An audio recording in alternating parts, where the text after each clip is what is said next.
patients, il a été terrorisé, qui est en surpoids, il a été terrorisé par le corps médical, mais terrorisé, il a entendu des trucs mais, inadmissibles, abominables, et ça a entraîné chez lui un vrai retard diagnostique pour certaines pathologies, et même encore maintenant, il est obligé de suivre une psychothérapie pour supporter ce qu'il a pu entendre de la part du corps médical, qu'il a vraiment méprisé pour ce qu'il était.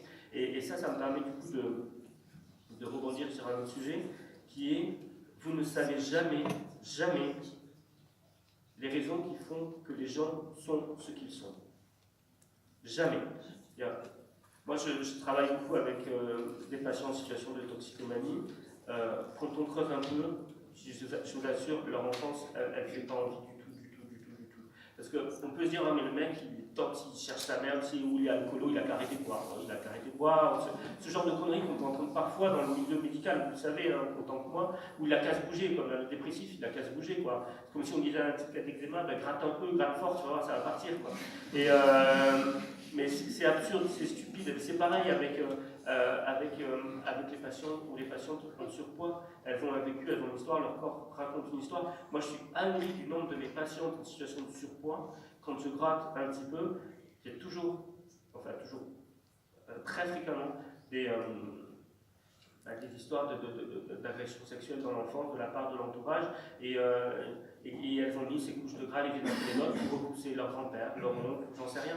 Et c'est la double peine. Non seulement elles ont subi ça, mais en plus, parfois, quand elles vont se faire soigner pour une angine, on va leur dire, ah mais non, il faut que vous perdiez du poids, quoi. Non mais en fait, je viens pour une angine, 2, je sais que je suis grosse. Il n'y a pas une personne, un regard dans la rue qui ne me le rappelle pas, il n'y a pas une publicité qui ne me le rappelle pas. Donc en fait, venir me dire quelque chose que je sais déjà, si un jour j'ai envie de t'en parler, je viendrai t'en parler. Mais là, je viens pour une angine.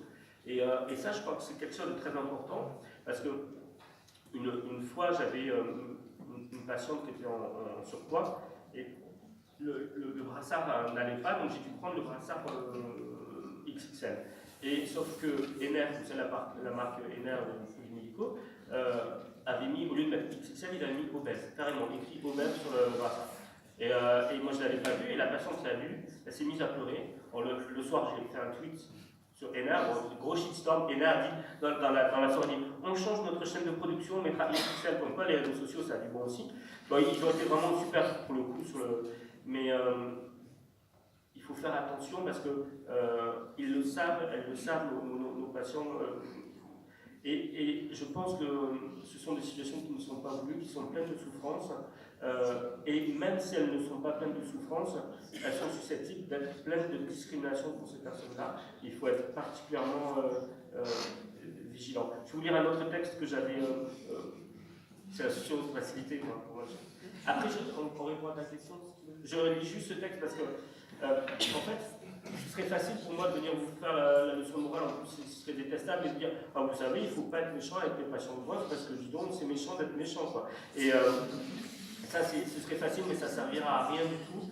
Moi, je suis persuadé que ce qu'il faut, c'est mettre des visages sur des situations, c'est-à-dire soit lire des textes envoyés par des personnes concernées, comme je vais le faire maintenant, soit, et ça ce serait peut-être super pour l'association, c'est faire venir, je ne sais pas moi, des représentants associatifs, d'associations de personnes en situation de surpoids, d'associations LGBT, d'associations féministes, pour parler du sexisme, notamment dans le milieu médical, parce qu'il y a une différence entre moi vous dire, vous savez, le sexisme dans le milieu médical, ça existe aussi, il y a des patientes qui se font discriminer en raison de leur genre, c'est nul et vous retiendrez rien, mais si vous avez une féministe qui vient et qui va vous parler de son parcours, de la manière dont on l'a traité le jour de son accouchement, ça aura un autre impact. Là, je vous lis un courrier que j'avais reçu d'une patiente qui était en situation de surpoids, et je la lis quand je viens dans des salles de médecine comme ça, parce que je pense qu'elle vaut largement tous les discours que je pourrais faire sur oui, vous savez pas ce qui fait que les gens sont comme ça, etc. Donc, elle me dit. Alors voilà, c'est une spéciale éducation, elle m'a dit. Voilà, oui, je suis obèse, oui, je ne marche pas assez, oui, je mange entre les repas, oui, oui et oui. Mais venez vous occuper de mon mari qui est en train de mourir à la maison. Restez près de lui pour lui permettre d'aller pisser ou lui tenir la main pendant qu'il souffre. Ne sortez pas 5 minutes, car c'est toujours à ce moment-là qu'il aura besoin de vomir sa chimiothérapie. Remplacez l'infirmière, l'aide-soignante, le médecin, la secrétaire, l'ambulancier, l'auxiliaire de vie, la femme, la maîtresse. Levez-vous à 2 heures du matin avec le sourire pour changer son lit et faire la lessive. Souriez et ne vous éloignez pas de lui car il a besoin de vous bien plus que j'ai besoin qu'on me rappelle que je ne marche pas assez, que je mange trop pour compenser, que je n'ai pas de vie pour qu'il puisse finir la sienne dans de bonnes conditions.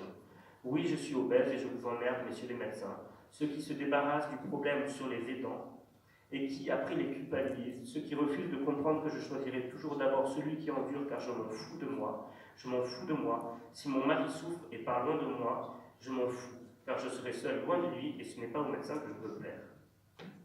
Voilà, Baptiste, que j'ai répondu à un cardiologue, un néphrologue et un médecin généraliste qui n'ont pas compris. Il y a 1 an, mon mari est parti et moi, je viens de perdre 10 kilos et mon amour. C'est lourd l'amour. Patrice, rappelle-toi, il y a 33 ans demain que je t'ai dit je t'aime, il y a 32 ans hier que je t'ai dit je veux bien être ta femme, il y a 30 ans et 6 mois que tu m'as dit c'est une fille, il y a 15 mois après-demain que je t'ai dit au revoir et à bientôt. Patrice, je t'aime et je les emmerde, ces médecins qui ont essayé de te soigner et de me culpabiliser, sans réussir ni l'un ni l'autre, je t'aime.